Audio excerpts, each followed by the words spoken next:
right, Bob, first question. How old are you? I am 24. I don't look that good for 24. I'm 55 and I'm proud of it. I love it. As you get older, I've always wondered, do you get insecure the older you get, or do you get more confident? More confident, baby. Okay. You punks, you young punks, you have no idea how confident I am. Wow. So what is one thing that you're really good at that nobody knows about you? I can juggle. Okay. I'm a juggler, man. I can do behind the back, I can do over the shoulder, I can do outsides. Wow. Yeah, it's impressive. So what is your biggest passion when it comes to like a hobby? Surfing, man. I love to surf. It is such an adrenaline rush. The beauty of the ocean, the challenge of it. It's just, I love it. It's amazing. It's the best. So I know this, but I know a lot of people don't know this. What was your best sport when you were young? Football. I was a Okay. football player. And what was your best lift in the gym? 550 squats. State record at the time for my 550 back squat? Yeah. That's crazy. Yeah. That's amazing. Check out the quads, baby. Okay, so what do you do now, for people that don't know, what do you do for a living? Or what do you do most of the time right now as an occupation? Yeah, well, basically leading trips to the Holy Land, immersion experiences, pilgrimages, but also just training people and teaching. So what do you call that pilgrimage? It's called the Footsteps of Jesus and the Footsteps of Paul. Yo, check out that link below, and you can Hello. check out Bob's pilgrimage. Hello. So tell us just a really quick kind of snippet of what the pilgrimage is. It's basically an immersion into the ways of Jesus that help us learn how to take the truth of Jesus so that it will ultimately produce the life of Jesus in us and in others.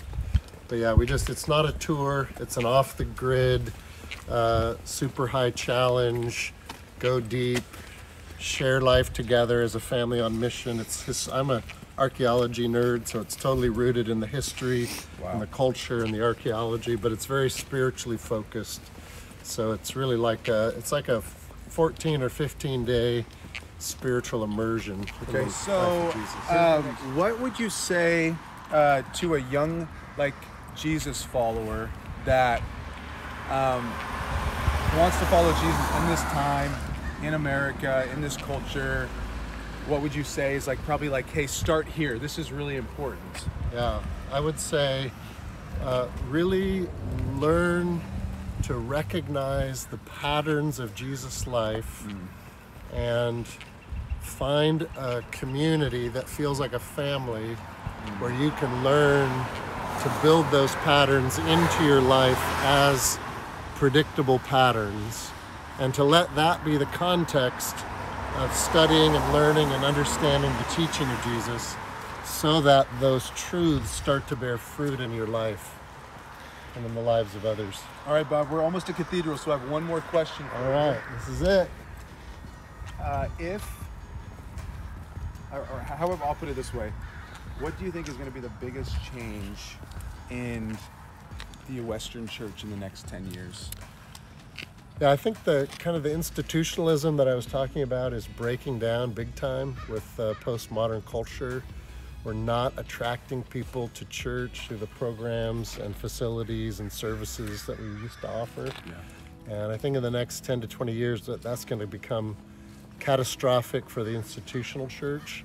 And the church that's going to rise up in place of that is the one that is relational, that is connecting with people that are outside the church, but not just through being hipply, culturally relevant, but by being radically shaped by the ways of Jesus, that are really unafraid to live lives that look like Jesus and that are empowered to do the things that Jesus did, including the supernatural things. Yeah, I think that's it, brother. And you guys are doing it. Hey, hey, Love Bob you guys. Rognlien, the man. Commonplace. The myth, the legend. Commonplace, baby. It's the place.